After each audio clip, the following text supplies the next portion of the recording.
नमस्ते, विज्ञान अभ्युदय में आप सभी का स्वागत है।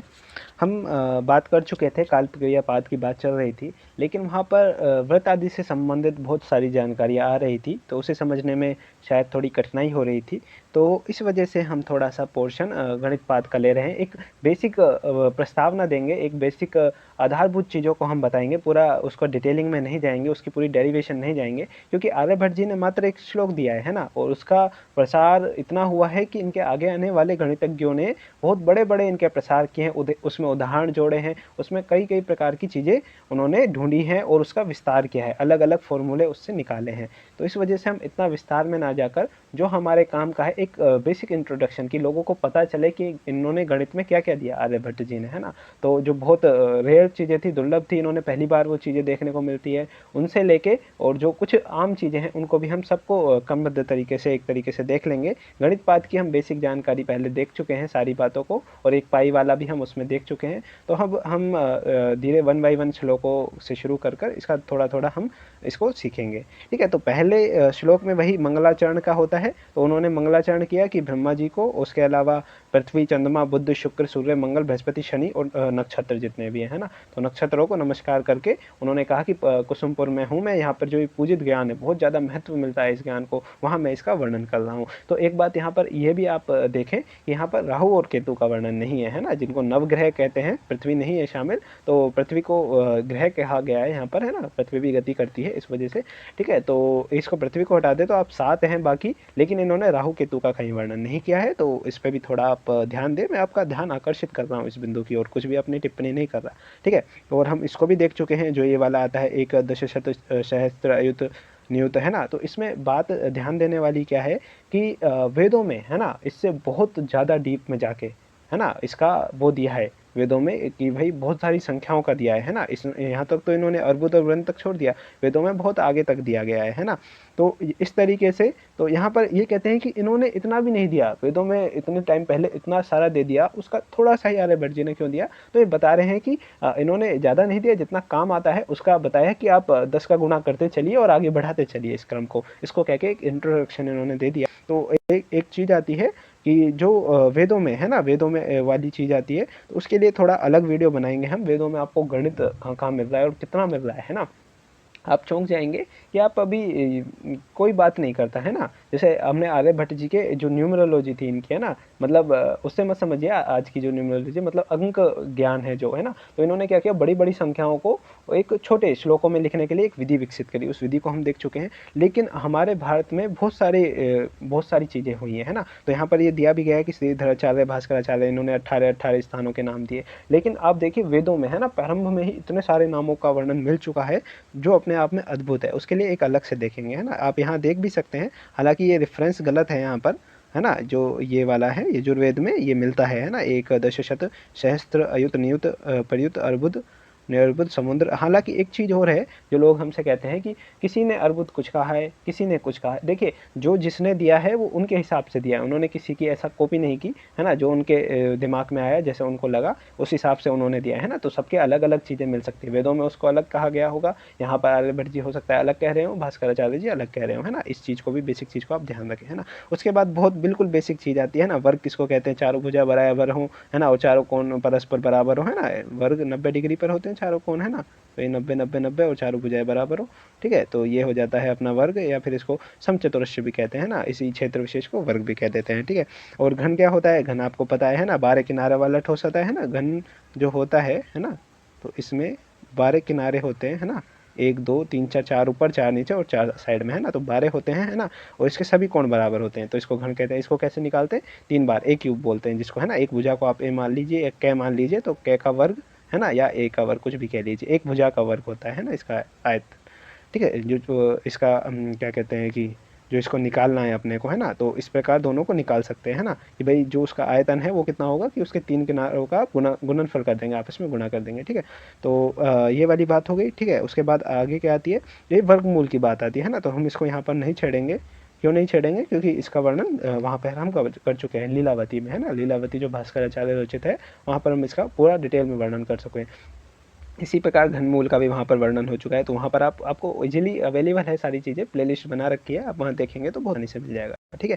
अब यहाँ पर बात आती है त्रिभुज से, है ना, त्रिभुज की, है ना। तो त्रिभुज का 1/2 गुणा आधार इंटू ऊंचाई, है ना। आप इसको सीधा रख लीजिए, मैं इसको पूरे को सूत्र को इतना एक्सप्लेन नहीं कर रहा। इन्होंने ये दिया, इसकी व्युत्पत्ति है ना, इन्होंने सीधा नहीं बोला ये, है ना। लेकिन इनके जो बात है, जैसे भुजार्ध बोला है ना, लंब और भुजार्ध, है ना। तो भुजार्ध का मतलब तो आधा हो गया, है ना, और लंब हो गया, ठीक है। तो इस तरीके से वही बात होगी, 1/2, इसको 2 को आप आगे ले आइए, 1/2 आधार इंटू ऊंचाई, है ना। तो इस तरीके से ये आ जाएगा, ठीक है।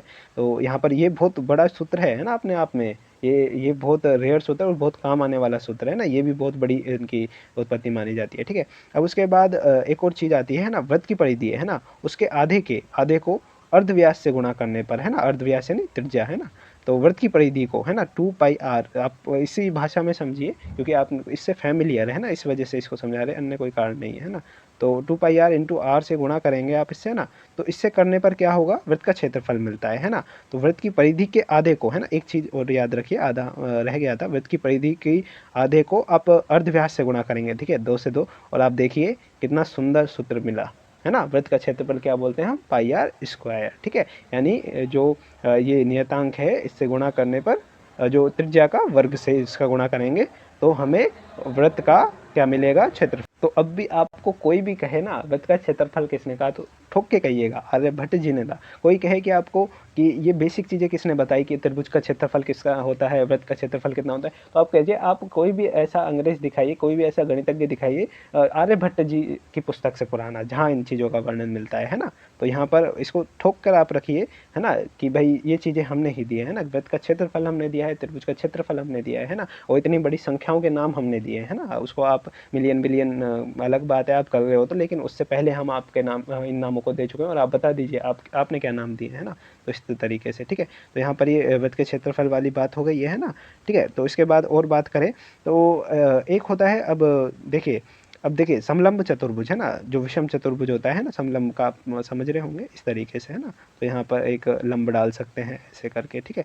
तो समलंब जो चतुर्भुज है ना, जिस चतुर्भुज यानी 4 भुजाएं हैं, ठीक है, कि आयाम और किसी पार्श्व के गुणनफल में पार्श्वों के योग देने से उसकी पात रेखा है। अब देखिए ये चीज़ें इसको डिटेल भी कर सकते हैं ना। तो इसको आप एक सेकेंड में यहाँ पे इस चित्र के सहायता से आप समझिए। ये तो हो गया हमारा, ये हो गया क्या, हमारा समलंब चतुर्भुज, ठीक है। तो ए बे से द, है ना, ए और ये बे से और द, ये तो हमारा हो गया समलंब विषम चतुर्भुज, है ना। और ए बे वाली हो गई ये लाइन, ठीक है। इसके अलावा जो से और ये द, है ना, ये जो है लाइन, ये समचतुर्भुज की भारी लाइनें हैं, ये क्या हो गई, पार्श्व रेखाएं, पार्श्व यानी भारी, ठीक है। इसके अलावा जो ए बे, है ना, जो ए और बे वाली है, ये क्या हो गई, भूमि, जो नीचे वाली भूमि हो गई, और ये ऊपर वाली क्या हो गया, मुख हो गया, ठीक है। ऐसे ही स है, जो ये वाला लंब खींचा है, ठीक है, इसको क्या बोलते हैं, आयाम बोलते हैं, ठीक है। इन चीज़ों को थोड़ा याद रखिए, तो हम सीधा फिर सूत्र को देखेंगे, ठीक है, हम व्युत्पत्ति नहीं देखेंगे। और स है हो गया कि जो स और है ये वाला क्या है, आयाम है, ठीक है। ई संपाद बिंदु है, जो इस जिस पे ये सारी चीज़ें मिल रही हैं ना, ये कर्ण खींचा है ना, ये इस पे कर्ण खींचा है, ये यूँ खींचा है, और ये बीच में लंब डाल दिया है, ठीक है। तो इसके बाद संपाद बिंदु है, और ई और फे, है ना, जो ई और फे ये वाली, है ना, और इसके अलावा ई और जय ये वाली, ठीक है, ये क्या है, पात रेखा है। अब समझ में आ गया, ये बाहर वाली ये क्या है, पार्श्व रेखा, है ना, और ये क्या है, भूमि, ये मुख है, ठीक है, और ये क्या है, पार्श्व रेखा, पात रेखाएं, है ना, ये पार्श्व हैं, ये पात हैं, ठीक है। तो अब यहाँ पर क्लियर हो गया।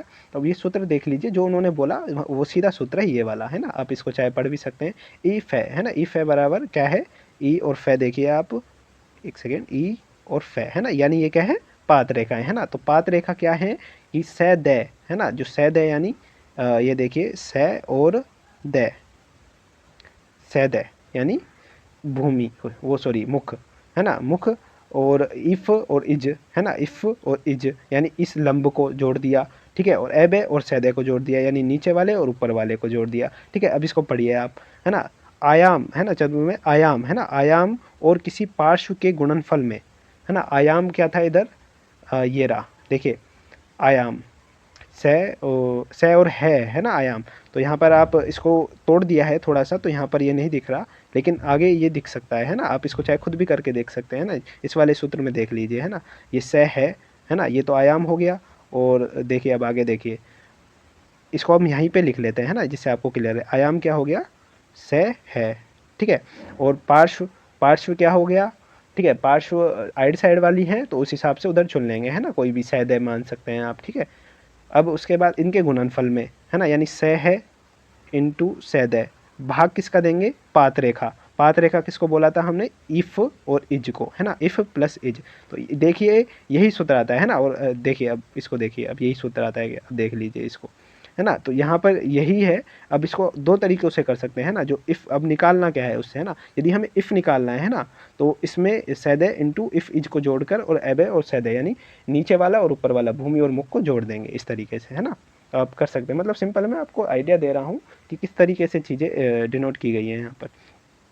उसके बाद इसकी और व्युत्पत्ति है आगे, है ना, तो इसको व्युत्पत्ति को आप देख सकते हैं, यहाँ पे वो सीधा सूत्र मिल सकता है ना आपको, यदि आप उस वे में देखना चाहें, है ना, तो जो इन्होंने बोला है, ठीक है। अब आगे की बात करें तो नवा मंत्र है, सॉरी श्लोक है कि सभी क्षेत्रों में पार्श्व, है ना, आयाम और विस्तार है, ज्ञात करके उनके गुणनफल से क्षेत्रफल ज्ञात करना चाहिए ना। इसकी अपनी एक भूमिका है, इससे एक अलग सूत्र विकसित किया गया। और एक लाइन आती है, परिधि के छठे भाग की जया अर्धव्यास के तुल्य होती है। ये लाइन बड़ी महत्वपूर्ण है ना, इसको हम थोड़ा समझते हैं।